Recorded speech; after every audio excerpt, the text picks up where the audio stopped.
NCAA cross country eve. How are you feeling right now? Good. I hung with Parker on the course jog, so I mean that's a win for me. Yeah. Love the course.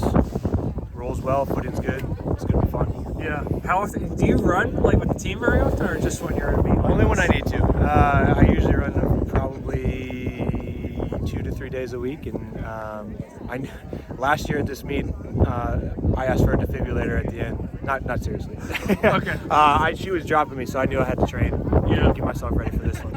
All right. Well, there you go. You improved 1 year. Yeah, it's major improvement. I've dropped probably 10, 15 pounds. We're getting back.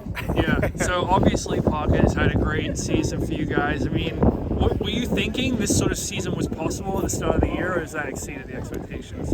I mean, there's some that was expected and some that was unexpected. Obviously, for her to run as fast as she's run, we really didn't fully expect that. But knowing the kind of athlete she is and when she sets her mind to something, what she can accomplish, that's not surprising at all. Yeah.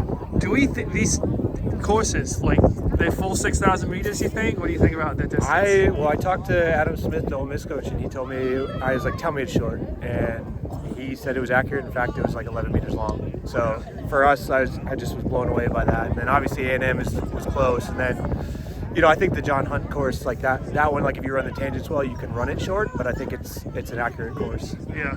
How do you think she will fare on this one? Because it's a bit hillier than the ones she's been running this year. We have our golf course at home has a really good hilly section that we've been working really hard on. So I think she's going to be fine, and it just comes down to how she feels and how she executes. But I don't think it's going to be an issue for her. It's just how she feels on the day. Yeah, is she pretty good on the hills when you practice that stuff? Surprisingly, yeah. Yeah, when we started doing some of the stuff on the golf course, she did a really good job, and she's been doing a good job all fall. And that was definitely the emphasis of training, is like let's be ready for the hills, and she's adapted really well. Yeah, there's going to be a lot of attention on her and Caitlin Tui at the front of the race. How do you manage those expectations for her? I think it's enjoying the moment. This is one of the hardest and best races in the world, and to be somebody that's in the conversation is a blessing. And whether it's first, second, third, fourth, or fifth, whatever she ends up tomorrow, like being in that conversation, enjoy every moment. And if you find yourself in the lead, enjoy it and live in that moment. Don't worry about anything else. Yeah. Well, I mean, she is a woman who's gone to the front of a lot of these races. Like, do you think she's going to be? Or should we try to do the same thing tomorrow and get out that gap early? That's a great question.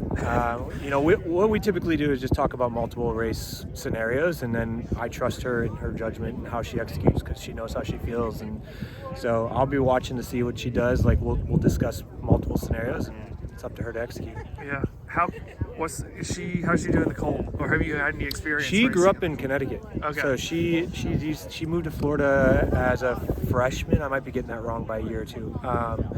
So she's used to it, and I mean nothing phases her. Like, she's a girl that when she sets her mind to something, nothing's gonna stop her. Yeah. What's her mileage at right now? Like, how often is she running per week? She's how many miles? 20 to 25. She's still in that 3 to 4 days a week. Yeah. Running, because right now it's I'm all about how many weeks can we string together rather than what is the total in general. And we do a lot with cross training, obviously, but she works her butt off, and I don't know that I've met anyone that can push themselves in that regard like she can. So she gets a lot out of it. Yeah. How many hours a week do you think she cross trains?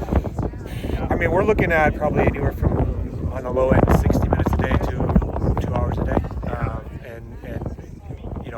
Obviously it varies when we run and when we don't run, and when we work out, we don't work out. But yeah, she's putting in the time. So she'll cross train on days where she'll do her riding and cross training the same day? If we do, it's light, but typically it's mostly when we don't run. Yeah, gotcha. All right. Well, any predictions for tomorrow? What can we expect?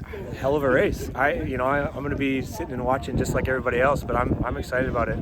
It's going to be a good race, and yeah, there's quite a few girls that got a shot at it, so it's going to be fun. Yeah, absolutely. All right. Thanks, Chris, for the time. Good luck tomorrow.